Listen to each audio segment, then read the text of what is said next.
ఏమైందమ్మగాలు ఎందుకలా కంగారు పడుతున్నాను? నేను ఈ మధ్య కొంతమందికి డబ్బులు బాకీ ఉన్నాను సీత. ఇప్పుడు వాళ్ళు అర్జెంటుగా ఇమ్మంటున్నారు. నా దగ్గర అంత డబ్బులు లేవు. ఎప్పుడు ఇంటికి వచ్చేస్తారా అని భయం వేస్తుంది. ఇదిగో వాళ్ళే ఫోన్ చేస్తున్నారు. నేను మాట్లాడుతాను, ఇయ్యండి. ఇయ్యండి అమ్మగాలు.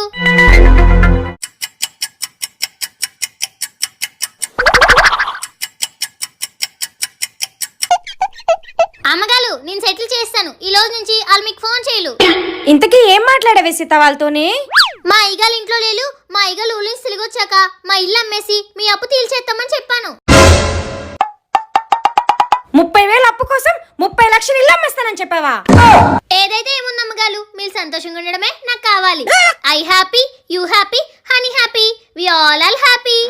నీ గూడు చెదిరింది, నీ గుండె పగిలింది.